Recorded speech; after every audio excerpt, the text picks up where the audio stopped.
आता है कि क्या पता जिस नई रेसिपी को आप आजमा रहे हैं वो आपकी इच्छा अनुसार न बने। त्रुटियों की प्रत्याशा या गलती की गुंजाइश इसी को कहते हैं। त्रुटि के लिए जगह रखने में हमारी बुद्धि ये स्वीकार करती है कि कुछ अनिश्चित और अज्ञान होना भी जीवन का एक अहम हिस्सा है। उनसे निपटने का एक यही तरीका है कि आप क्या सोचते हैं और क्या हो सकता है। इसके बीच की खाई को बढ़ाकर आपके पास एक दिन और लड़ने की सक्षमता हो। लेकिन लोग लगभग हर उस चीज में गलती की गुंजाइश को कम आंकते हैं जो वो तब करते हैं जहां पैसा शामिल होता है। स्टॉक विश्लेषक अपने ग्राहकों को मूल्य का लक्ष्य देते हैं, मूल्य की सीमा नहीं। आर्थिक पूर्वानुमान लगाने वाले भी व्यापक संभावनाएं नहीं बताते, जबकि सटीक आंकड़ों के साथ चीजों की भविष्यवाणी करते हैं। जो पंडित अटल निश्चय के साथ बोलता है, उसके अनुयायी उस व्यक्ति की तुलना में ज्यादा होंगे जो ये कहे कि हम निश्चित रूप से नहीं जान सकते। इसीलिए शायद बेंजामिन ग्राहम को सुरक्षा का मार्जिन नामक एक सामान्य अवधारणा के लिए जाना जाता है। वो कहते हैं, सुरक्षा के मार्जिन का उद्देश्य पूर्वानुमान को अनावश्यक रूप से प्रस्तुत करता है। त्रुटियों की प्रत्याशा की सराहना नहीं की जाती, बल्कि इसे गलत समझा जाता है। लोग इसे अक्सर एक रूढ़िवादी बचाव के रूप में देखते हैं, जिसका उपयोग उन लोगों द्वारा किया जाता है जो ज्यादा जोखिम नहीं लेना चाहते हैं या अपने विचारों में विश्वास नहीं रखते। लेकिन जब सही तरीके से इस्तेमाल किया जाता है तो ये बिल्कुल विपरीत होता है। ये समझने के लिए आप अपनी वित्तीय योजनाओं में त्रुटियों की प्रत्याशा का उपयोग कैसे कर सकते हैं, यहाँ एक छोटा सा उदाहरण दिया गया है।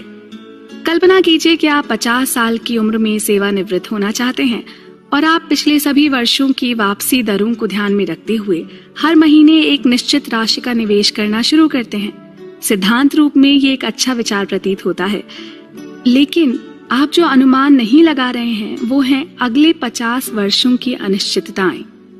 एक बुनियादी उदाहरण ये है कि यदि आप या आपके परिवार में कोई भी चिकित्सा आपात स्थिति से पीड़ित हो जाए और आपको अपने पैसे की आवश्यकता पड़ जाए तो आप क्या करेंगे?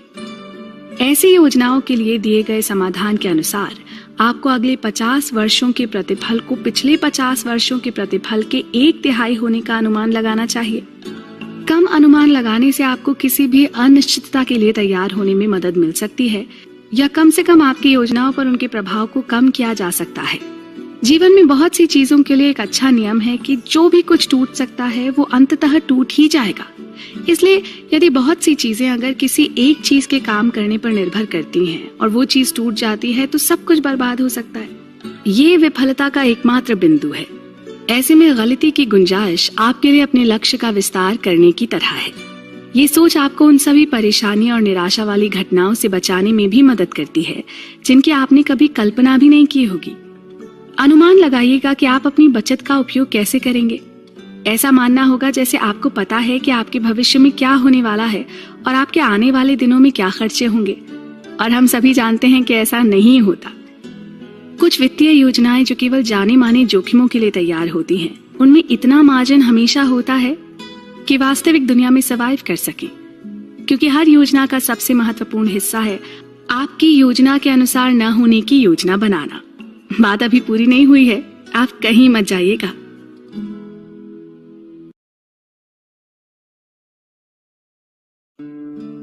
निराशावादी होने का मनोविज्ञान। दोस्तों, अगर आप देखते हैं कि 2 नई फिल्में लॉन्च हो रही हैं। पहली एक लड़के के बारे में है जो धीरे धीरे अपने सपनों पर काम कर रहा है और वो सब कुछ हासिल कर रहा है जो वो चाहता है, अपनी पसंद का करियर और एक स्वस्थ और खुशहाल परिवार। और दूसरी फिल्म में प्राकृतिक आपदाओं या एलियंस की वजह से दुनिया का अंत होने वाला है। तो आप किसे देखना चाहेंगे? पहली फिल्म की कहानी बेहतर हो सकती है, लेकिन दूसरी निश्चित रूप से अपनी विनाशकारी प्रकृति के लिए अधिक दिलचस्प होगी। अधिकांश लोगों के लिए आशावाद सबसे अच्छा दाव है, क्योंकि दुनिया ज्यादातर लोगों के लिए बेहतर होती है। लेकिन निराशावाद हमारे दिलों में एक विशेष स्थान रखता है। निराशावाद आशावाद से अधिक सामान्य ही नहीं, अधिक स्मार्ट भी लगता है। ये बौद्धिक रूप से लुभावना है और इस पर आशावाद की तुलना में अधिक ध्यान दिया गया है ना? थोड़ा हैरान करने वाली बात। नमस्कार, मैं हूं पल्लवी और चर्चा का विषय है धन संपत्ति का मनोविज्ञान। अगर किसी को बताएं कि सब कुछ बहुत अच्छा होगा तो वो ज्यादा ध्यान नहीं देंगे या आपको संदेह की नजर से देखेंगे।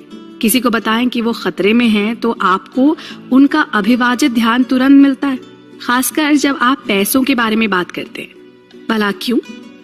और ये कैसे प्रभावित करता है कि हम पैसों के बारे में कैसे सोचते हैं? ऐसा होने के 3 कारण हैं। पहला, जब कुछ बुरा होता है तो ये सभी का ध्यान आकर्षित करता है। आप जानते हैं कि 2 विषय हैं जो आपके जीवन को प्रभावित करेंगे, चाहे आप उनमें रुचि रखते हो या नहीं, पैसा और स्वास्थ्य। जबकि स्वास्थ्य के मुद्दे व्यक्तिगत होते हैं, पैसे के मुद्दे अधिक व्यवस्थित होते हैं। एक कनेक्टेड सिस्टम में जहां एक व्यक्ति के फैसले हर किसी को प्रभावित कर सकते हैं, ये समझ में आता है कि वित्तीय जोखिम क्यों सुर्खियों में आते हैं और कुछ अन्य विषयों पर ध्यान आकर्षित करते हैं। इसलिए जब पैसों की बात आती है तो जब सब कुछ अच्छा हो रहा होता है ना, तो वो आकर्षक नहीं लगता, लेकिन बाजार के खराब पूर्वानुमान या मंदी की बातें अधिक चिंताजनक हैं और अधिक ध्यान आकर्षित करती हैं। दूसरा, निराशावादियों की भविष्यवाणी बाजार के अनुकूल क्षमता पर विचार नहीं करती है। अर्थशास्त्र में एक अनकहा कानून है, बेहद अच्छी और बेहद बुरी परिस्थितियां शायद कभी भी लंबे समय तक नहीं रहती हैं।